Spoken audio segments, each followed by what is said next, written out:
Hoje venho contar uma história que não é minha, mas de minha mãe. Quero que permaneça anônima.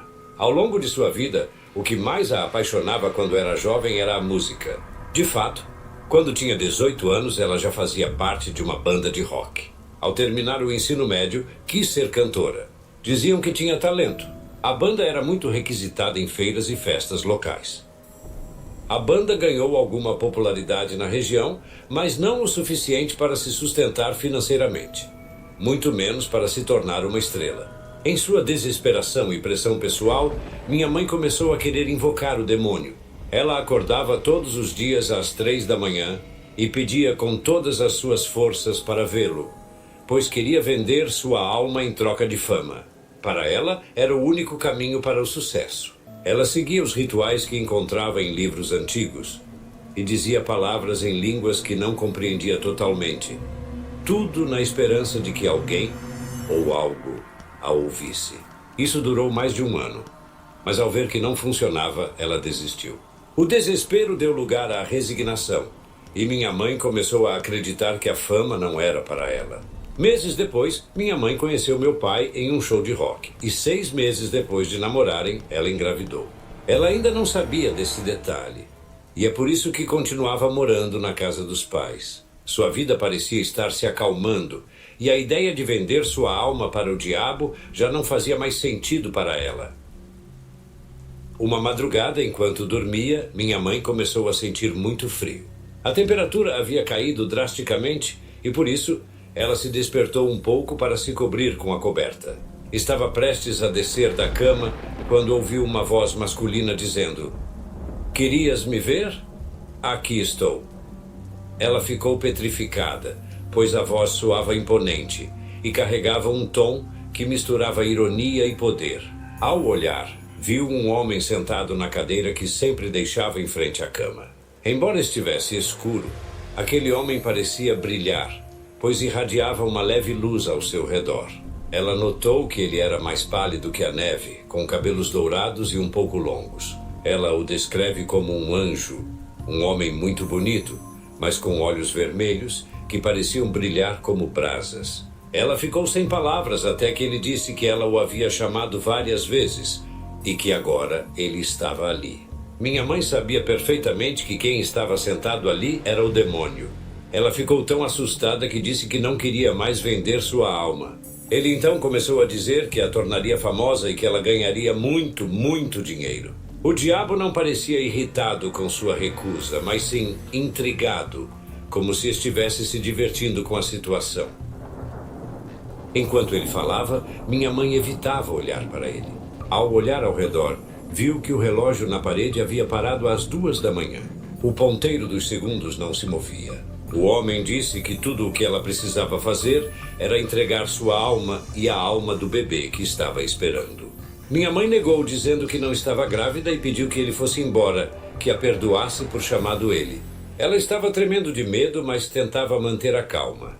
O homem levantou-se da cadeira e minha mãe notou que ele era muito alto, talvez 2 metros. Ela viu como ele se aproximou da porta e disse para ela pensar bem.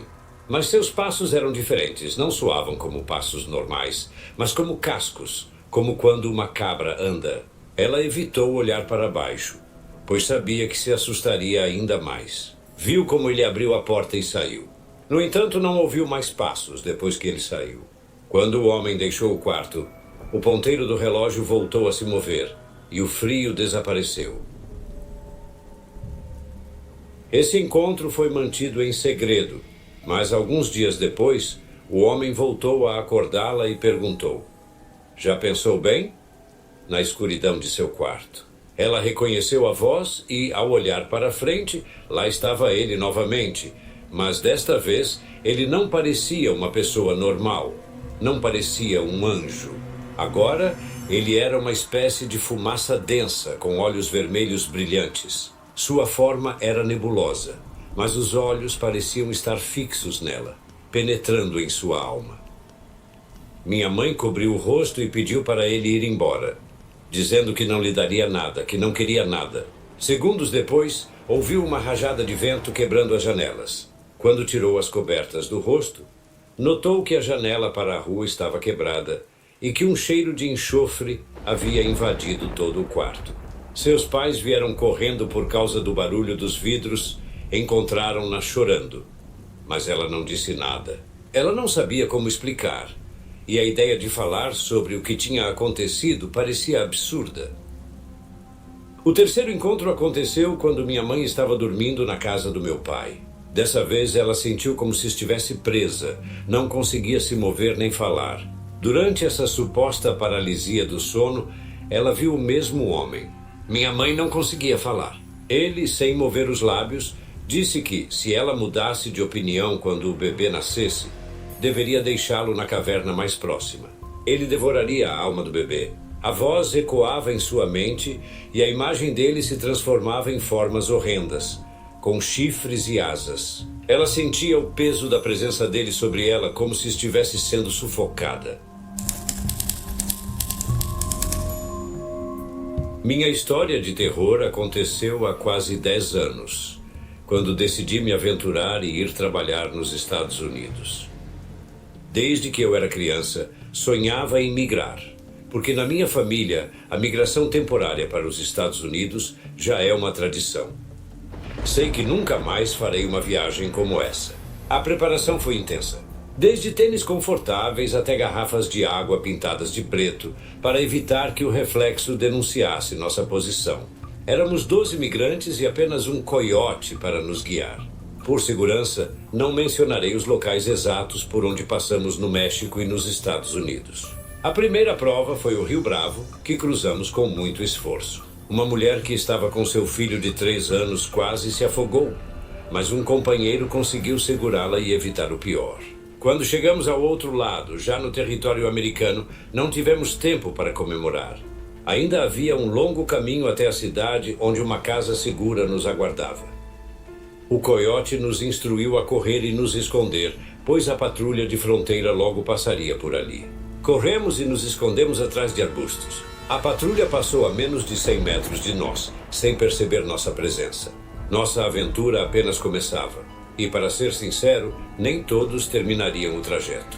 A caminhada durava dias, e o tempo de viagem dependia mais do nosso ritmo do que da distância. O deserto não era um caminho fácil.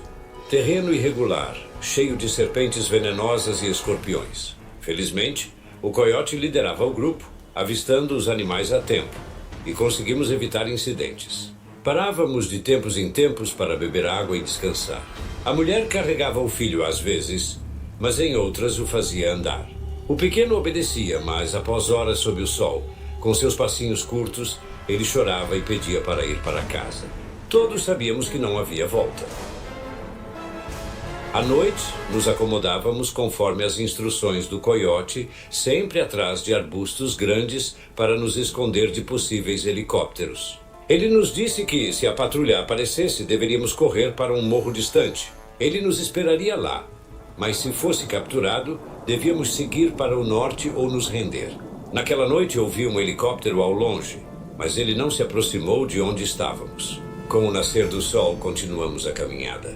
Eu tinha machucado o tornozelo e me atrasava um pouco, ficando uns 20 metros atrás do grupo. Foi então que as coisas estranhas começaram. Ouvi uma voz atrás de mim. Ei, me ajuda! Parei e olhei, mas não vi ninguém. Sabia que era o último do grupo e não tínhamos encontrado mais ninguém. Continuei andando. 20 minutos depois ouvi de novo. Ei, estou preso, me ajuda. Parei novamente, mas não havia ninguém. Um arbusto balançava de maneira estranha, apesar de não haver vento. O coiote gritou de longe. O que você está fazendo aí parado? Apontei para o arbusto, mas ele me mandou continuar. Alcancei o grupo e contei o que tinha acontecido. Ele balançou a cabeça. Às vezes o calor faz a gente ouvir e ver coisas que não existem. Não se assuste, é apenas o efeito do calor extremo. Fizemos uma pausa e um colega me ofereceu uma pomada para o tornozelo. O coiote brincou. Deveria ter trazido um pozinho mágico, isso te ajudaria agora. Mas eu não estava interessado em drogas, especialmente naquela situação. Recomeçamos a caminhada. Não demorou muito para eu me atrasar novamente. Meia hora depois, ouvi uma voz. Vocês estão indo pelo caminho errado. Lembrei do que o coiote disse sobre o calor e ignorei. Bebi um pouco de água e continuei. De repente ouvi: estou com sede, me dá um pouco. Olhei para trás, mas não havia ninguém. Só arbustos e cactos. Continuei andando rápido. A voz soou novamente. Vocês estão perdidos, mas eu conheço o caminho. Virei rapidamente, mas não vi nada. Tentei acelerar para alcançar o grupo que estava uns 100 metros à frente. Então ouvi: pare e me dê água, por favor. Ignorei e continuei. O coiote vai levar vocês para a migra, ele é um traidor. A voz insistiu. Mas eu não dei ouvidos e apressei o passo. A voz mudou de tom. Estou com sede, me dá água ou o teu sangue. O medo me fez esquecer o calor e a dor. E eu corri até o grupo. Cheguei ofegante e todos olharam assustados. Pensaram que eu tinha sido picado por uma cobra, mas neguei com a cabeça. Apontei para trás e contei o que ouvi. O coiote repetiu que era o calor, mas eu sabia que tinha algo mais naquele deserto. Seguimos em frente e eu não me afastava de ninguém, mesmo com a dor voltando. A segunda noite chegou e nos acomodamos como antes, atrás dos arbustos. O deserto à noite era assustador, mais pelos animais do que por algo sobrenatural. Eu tinha medo de ser picado por escorpiões, pois estávamos longe de um hospital. Por volta da meia-noite, um grito nos despertou. Era a mulher com um filho. A princípio, pensei que alguém tivesse tentado atacá-la, mas ela apontava para o deserto. O coiote? Algo levou o coiote? Gritava ela em lágrimas. Buscamos por ele entre nós, mas ele não estava lá. Alguém sugeriu que ele podia ter ido ao banheiro, mas ela disse que não. Primeiro ouvimos um barulho. Ele se levantou, foi até os arbustos e algo o puxou pelos pés, desaparecendo da minha vista, relatou a mulher chorando. Chamamos pelo coiote e começamos a procurá-lo, mas não o encontramos. Não dormimos mais naquela noite, sempre atentos ao redor. Com o nascer do sol, buscamos novamente, mas não havia sinal dele, nem pegadas. Ele simplesmente havia desaparecido. Decidimos seguir caminho. Pouco tempo depois, comecei a me afastar do grupo novamente. Estavam a uns 40 metros na frente quando ouvi: me ajudem. Aquele ser me pegou. Era a voz do coiote. Virei, mas não vi ninguém. Algo me dizia que aquela voz não era dele, mas uma armadilha. Continuei caminhando quando ouvi: dê-me seu sangue. Agora era a mesma voz que ouvira antes. Corri até o grupo e me posicionei no meio deles, com dor, mas sem perder o ritmo. Meia hora depois, alguém gritou: levou ele, levou ele! Um jovem de uns 18 anos apontava para o caminho de onde viemos. Algo se movia a quase 100 metros. Corremos em direção ao barulho. Achei que fosse um coiote, mas me lembrei da voz e soube que não estava alucinando. Era algo mais. O jovem que gritava chegou primeiro, seguido por nós. Vimos outro jovem sendo arrastado por um homem estranho, de pele quase vermelha. Tentamos puxar o jovem enquanto o ser o agarrava pelas pernas. Batemos naquela criatura até que mudou de forma. Sua pele ficou da cor da areia. O corpo se alongou e as mãos quase desapareceram. A criatura agora tinha mais de 6 metros e parecia uma serpente mutante.